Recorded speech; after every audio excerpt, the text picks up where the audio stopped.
దర్శన్ రూమ్లో ఉంటాడు. అప్పుడే శరణ్య ఏమండి ఏమండి అని అరుచుకుంటూ పరిగెత్తుకుంటూ వస్తుంది దర్శన్ దగ్గరికి శరణ్య. అప్పుడు దర్శన్ ఏంటి ఏంటి ఏంటి కంగారు అని చెప్పేసి అంటాడు. అప్పుడు శరణ్య అంటుంది కదా, ఆ జిత్తుల మారినక్క సమీర ఉంది కదండి అని అంటుంది. అని అంటే దర్శన్ ఉండి అంటాడు కదా, సమీరకి అన్న ప్రాబ్లమా ఎక్కువైందా అని చెప్పేసి అడుగుతాడు శరణ్యను. అసలు దానికి ఏం ప్రాబ్లం లేదని శరణ్య చెప్తుంది. అప్పుడు మీ చేతులతో తాళి కట్టించుకోవడానికే అది చేసిన ప్లాన్ అండి ఇది అంటుంది. అన్నప్పుడు దర్శన్ అంటాడు కదా, తన క్యాన్సర్ అని చెప్పారు కదా అంటే శరణ్య అంటుంది కదా, నేను ఇంతకు ముందే పరామర్శిద్దామని తన ఇంటికి వెళ్ళాను.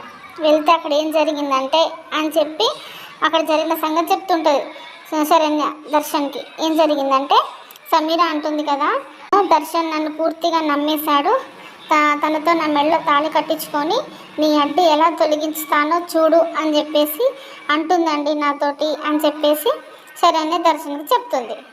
కావాలని మనల్ని నమ్మించి మోసం చేసిందండి అని శరణ్య అంటుంది.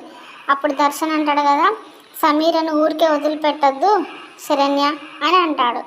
పద తన ఇంటికి వెళ్ళి తన సంగతి చెప్దామని పద అని చెప్పేసి ఇద్దరు కలిసి సమీర ఇంటికి వెళ్తారు. వెళ్ళి దర్శన్ అంటాడు కదా, సమీర సమీర అని పిలుస్తాడు. పిలిస్తే అప్పుడే సమీర వాళ్ళ అన్న పైనుంచి వచ్చి బావగారు అని అంటాడు. అప్పుడు దర్శన్ అంటాడు కదా, సమీర్ ఎక్కడ అని చెప్పేసి అడిగితే రండి బావగారు తీసుకెళ్తానని చెప్పి తన గదిలోకి తీసుకెళ్తాడు సమీర వాళ్ళ అన్న. తీసుకెళ్ళి చూడండి బావగారు అని చెప్పేసి సమీరను చూపిస్తాడు. చూపించేటప్పుడు అక్కడ ఏం జరుగుతుందంటే సమీర బెడ్ మీద కూర్చుంటే డాక్టర్ ట్రీట్మెంట్ చేస్తున్నాడు. అప్పుడు తనని చూసి దర్శన్కి బాధ అనిపించి సమీర అని బాధగా అడుగుతాడు. అప్పుడు సమీర వాళ్ళని చూసి నటించాలి కదా దర్శన్ని చూసి, అప్పుడు తను కూడా దర్శన్ అన్నట్టుగా బాధతో ఉన్నట్టుగా మొహం అలా పెట్టి దర్శన్ని ఇలా చూస్తుంది. అసలు అది ఆడే నాటకాన్ని ఈ దర్శన్ పసిగడతాడా పసిగట్టాడా, లేకపోతే దర్శన్ కూడా వీళ్ళతో పాటు నటిస్తాడా శరణ్యని పిచ్చిదాన్ని చేయడానికి, అసలు ఏం జరుగుతుందో రేపటి ఎపిసోడ్లో చూద్దాం.